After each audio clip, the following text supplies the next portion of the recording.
Imagine someone tells you she's dying of brain cancer. But don't worry, she cured it with kale and an app. That was Belle Gibson, wellness influencer, self-proclaimed cancer survivor, and possibly the only person to turn terminal illness into a brand deal. Belle Gibson had 500,000 downloads on her app. She had a major publisher, and she was about to go international. She said she healed herself with whole foods and vitamins. Millions believed her. Apple featured her app. Penguin published her cookbook. And then it turned out none of it was true. Would you accept that you're a pathological liar? Can we have a minute? Because I'm feeling really belittled. No.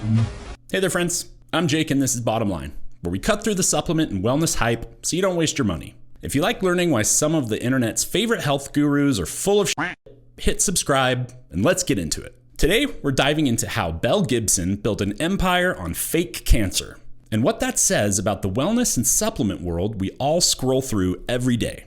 Oh, and don't worry, this video won't cure cancer either, but it might save you from buying someone else's miracle juice. So who was Belle Gibson? Before she was Australia's most hated woman, Belle Gibson was the perfect wellness influencer prototype. She was young, beautiful, vaguely spiritual, and constantly posting acai bowls that looked like they were prepared by an angel with a Vitamix. She told her followers she'd been diagnosed with terminal brain cancer in her early 20s, and that after rejecting chemotherapy, she cured herself through clean eating, meditation, and vitamins. Right. Because apparently, all you need to beat brain cancer is quinoa and a positive mental attitude. She launched an app called The Whole Pantry, a mix of recipes, affirmations, and health tips, which Apple loved so much, they even showcased it for their upcoming Apple Watch launch, reportedly considering it for pre-installation. Then came the cookbook deal with Penguin, speaking gigs, and hundreds of thousands of followers buying the dream that maybe, just maybe, kale could cure everything. This was peak 2013 wellness internet, before the term influencer even existed. And Belle Gibson was its poster child. Clean, minimalist, and as we'd learn later, completely full of shit. But let's go back a little further. Belle Gibson said she was diagnosed with terminal brain cancer in 2009. Doctors gave her 4 months to live. But according to her, she didn't need doctors. Just vegetables, herbal blends, vitamins, and good vibes. She called it holistic healing. I call it bullshit. Just bullshit. In 2012, she launched an Instagram account called Healing Belle. It was full of clean eating photos, sun-drenched fruit bowls, and captions about how she cured her brain cancer naturally. People ate it up, pun intended, because this was one of the first viral "I healed myself" stories online. Within a year, she had 200,000 followers, which back then was like being Taylor Swift with a NutriBullet. In 2013, she launched the Whole Pantry app, part recipe book, part life philosophy, all pseudoscience. Users paid to access the recipes she claimed cured her cancer. The app blew up, 200,000 downloads in its first month, Apple's best food and drink app of 2013, and nearly $1 million in revenue. She promised hundreds of thousands would go to cancer charities. Spoiler? Only about $7,000 ever did. Still, her rise looked unstoppable, and she was suddenly the face of anti-medicine wellness. She said vegetables cured not just her brain cancer, but cancer in her liver, spleen, uterus, and kidney. Basically, if she had an organ, broccoli healed it. And for a while, it worked. She became the ultimate clean eating success story, a walking testimonial for why the internet should come with a results not typical disclaimer. But then the unraveling. For years, no one questioned Belle Gibson. Why would they? She looked healthy, she had sponsors, she was donating to charity, allegedly.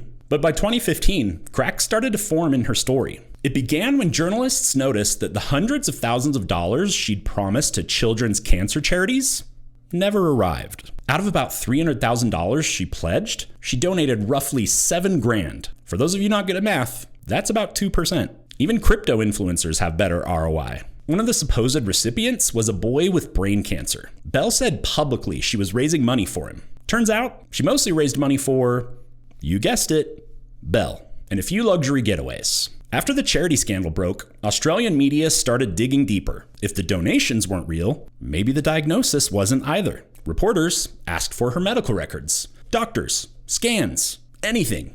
She had nothing. No paperwork, no hospital, no scars, just healthy smoothies. Journalists also found old internet posts where she'd claimed to have other mysterious illnesses, heart surgeries, even dying on an operating table years before her cancer diagnosis. So either she was the unluckiest person alive, or she was lying for attention. I'm gonna go with option B. Belle, please.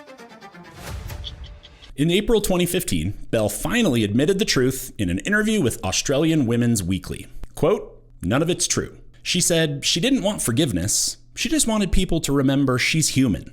Which, sure, so is every con artist. After the confession, she deleted her socials and went into hiding. But the damage was done. Thousands of people had believed her. Some even skipped real treatment because of her advice. She didn't just sell a lie, she sold false hope. After Belle's confession, the internet does what it does best. It went nuclear.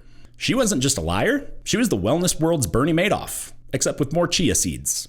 In 2016, Victoria's consumer watchdog took her to court for deceptive and misleading conduct. The judge ruled she'd broken Australian consumer law, 5 times to be exact, and in 2017, she was fined 410,000 Australian dollars. That's about 270 grand USD, or roughly 1 goop jade vagina egg per lie. She never paid the fines.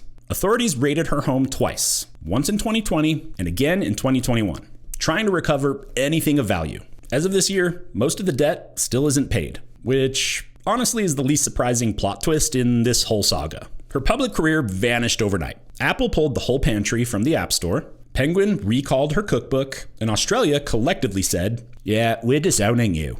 Thanks." But the damage was already done. Belle Gibson had become a blueprint for both how to go viral and how to get caught. Now, Belle Gibson didn't invent wellness scams. She just modernized them. She was one of the first influencers to figure out that if you wrap pseudoscience in aesthetic lighting and pastel fonts, people will call it healing. Her story is what happens when the "trust me bro" era meets Photoshop and affiliate links. She wasn't selling recipes. She was selling hope. And hope, it turns out, is the highest margin product on the planet. Every few years, a new Belle Gibson pops up. Different name, same formula. Dramatic health story, natural miracle, discount code at checkout. It's the same playbook used by detox teas, the Liver King, greens powders, and half the supplement industry on TikTok right now. Because if you can convince people that modern medicine is evil and your special smoothie can beat cancer, congratulations, you've unlocked God mode in marketing. And this is why stories like Belle's matter. Not because she's special, but because she showed how easy it is to fake authority online. You don't need credentials, just confidence, Canva, and a fake personal tragedy. And people want to believe it. It feels better to think turmeric lattes can heal you than to accept that sometimes life is just random and unfair. That's what makes wellness marketing so powerful. It preys on our need for control. So yeah, Belle Gibson faked cancer. But the bigger problem isn't the industry, it's how fast we believe the bullshit. Because the truth is boring, and lies sound a hell of a lot sexier. Her story isn't just about one scammer. It's about how social media made it profitable to sound really certain about things you don't understand. And in wellness, certainty sells.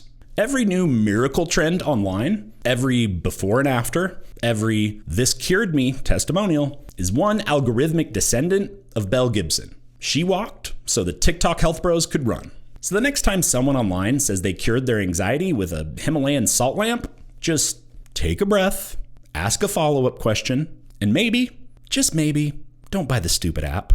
I'm not here to kill your hope, just to help you stop wasting it on idiots and their clever schemes. That's the bottom line. I'll see you next time, friends.